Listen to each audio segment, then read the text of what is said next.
quote. This is my quote, and I repeat. Poverty is not the absence of natural resources, financial resources, or human resource. It is the absence of leadership. Okay. I'll begin by saying that when greed, tribalism, ethnocracy, and nepotism encapsulate a group of people, no matter how rich they may be, they will never see the future. Africans that have had the heart to push the continent Africa to another dimension have been destroyed by Africans. Most of the fathers of independence had their nations at heart, and if they were given the opportunity to execute what they intended to do, it would have been very possible for Africa to have emerged ere long. I will give you a few analyses that will shock you. A country like Togo got independence from France under the leadership of Sylvanus Olympio. Olympio did not want the France CFA. Olympio created the Togo currency. But a man called Iyadema Nasingbe was used to eliminate, that is a Togolese, used to eliminate a Togolese that has Togo at heart. Iyadema Nasingbe killed Sylvanus Olympio. You go down to Burkina Faso, there is this guy called Maurice Yamiyogo. He was the one that gave them independence. He was annihilated. The person that came later after him, Thomas Sankara, in 1987, he was eliminated by Blaise Compaoré. You come to Central African Republic, there's David Dacko. David Dacko was to change the nation in another dimension, but a man called Bokassa used to eliminate him. You go down to Congo Brazzaville, there's this guy called Maro Ngouabi. Ngouabi also was eliminated through a coup d'etat. Now, if you go down to Guinea Equatorial here, there was this guy called Masias Ngema.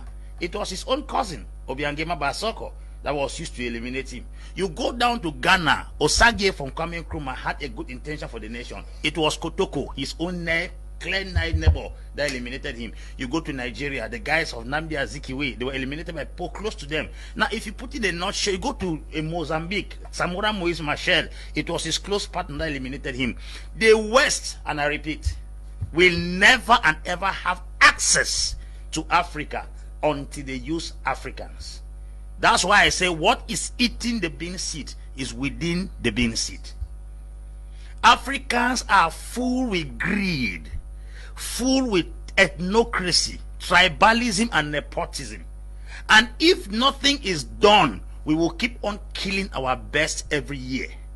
As I talk to you recently, I will guarantee you all shorty that this guy Magufuli has convinced us against once more that Africa does not need any support out of the country. Lazarus Chakwera, in his 8-minute speech commemorating the death of Magufuli, he said, the unpredictable Magufuli. They did not know that leadership could run in Africa without money being borrowed from International Monetary Fund, because they did not know Magufuli was coming. They did not know that projects could be set up and executed on time, because they did not know Magufuli was coming.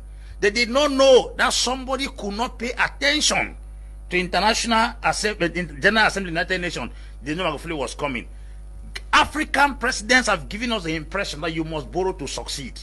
Before Magufuli came to power, most of the mines in Tanzania were privatized.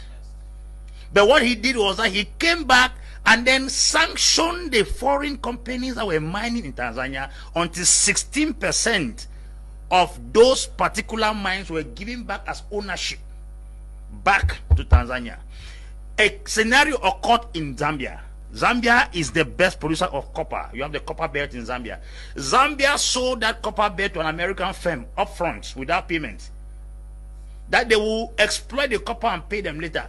American firm came, took that particular copper belt, turned it within 2 years and paid the money upfront, and is giving Zambia a 0.00 something percent as royalty for their mine. Was that colonialism? It is talking about stupidity and poor management. Who brought gun to give that copper belt to America? Nobody brought gun. When last did you see Europeans using prestation, assimilation, or indirect rule in Africa? It's no longer there. Let us consider the fact that they are taking a greater chunk of our resources. The balance we have here is very possible for us to manage those things.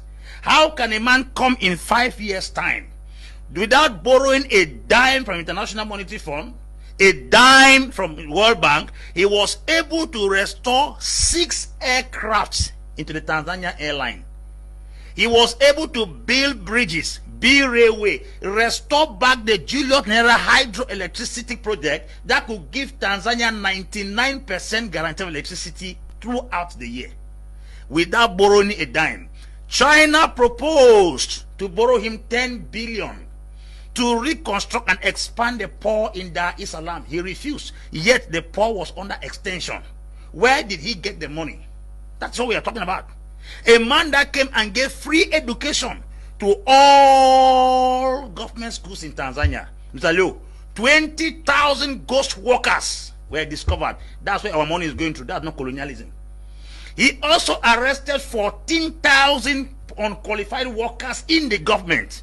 Those 34,000 persons who were earning salary they did not merit is what was melting down the economy. It was not a colonial master. I think if we go down to most African countries, there are people who are earning salaries that do not exist in the government. Where is colonialism in all these things I have outlined? A man who said that education is free for girls, but the moment you become pregnant, your family will start paying fees. A nice way of fighting moral decadence. Who are we going to blame? Where did he get the money? He came and saw the hospital. President now goes down to the hospital. Beds were scattered, rotting. Patients were sleeping on the floor. He fired the entire medical staff and gave them 1 month to repair all the beds in Tanzania. And suddenly from nowhere, the beds were repaired in the space of 2 months.